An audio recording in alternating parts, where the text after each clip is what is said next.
On this episode of China Uncensored, what's the difference between Chinese students and a SWAT team? Nothing! Hi, welcome to China Uncensored. I'm your host, Chris Chappell.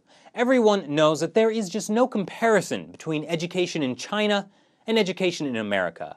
I mean, China cranks out little engineers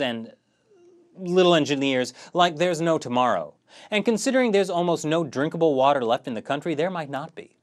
I mean, when I was a kid, my school made me take pointless classes about art and music, debate and rhetoric, literature and history. What a waste of time!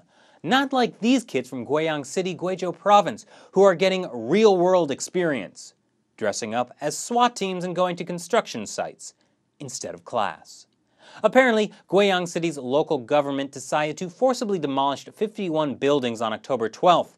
And the problem with forced evictions is that sometimes the people getting forcibly evicted tend to fight back. I mean, they were already given little to no compensation. What more do they want? So that's why, according to posts on Weibo and this report by a dissident website, 2,500 mostly middle school students had to dress up in military and SWAT uniforms and go to the demolition site, spanning over 750,000 square feet. If they didn't, they'd be expelled. Forced demolitions are big moneymakers for local governments. Since the land all technically belongs to the government, they can appropriate it at any time they want and sell it to developers for quite the profit. But then there's always the problem of someone fighting back to keep their land and self-immolating in protest, and that can be a real hassle. But imagine if you see a small army marching on your building, you probably aren't going to put up much of a fight to defend it, unless, you happen to notice that they're middle school students. It's just a shame these kids weren't going to school in Shenzhen, otherwise they could have been forced into doing something really cool, like work on Foxconn assembly lines.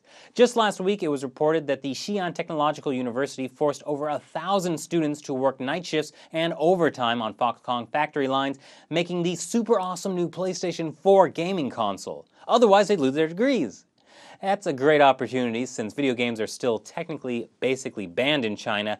That's as close as they'll ever come to a PlayStation. But don't get down on Foxconn, they are improving. I mean, forcing university students to build PlayStations is still better than last year when they were using underage employees, some as young as 14, to build Nintendo's Wii U. I mean, everyone knows a PlayStation is cooler.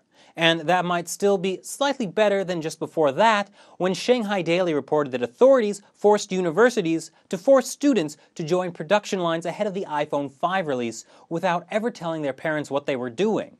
Classes were only suspended for a month or two. Yes, my precious. Fun fact, the tears of the workers help keep the screens smudge-free. Maybe this is why rich families send their kids overseas to study where they can get an actual education. So, are these students actually getting real-world experience? Well, if they take away the lesson that you shouldn't stand up to authorities when they threaten you if you don't cave to their stupid demands, then they really will be prepared for life in China. Thanks for watching this episode of China Uncensored. I'm Chris Chappell. Thanks for watching.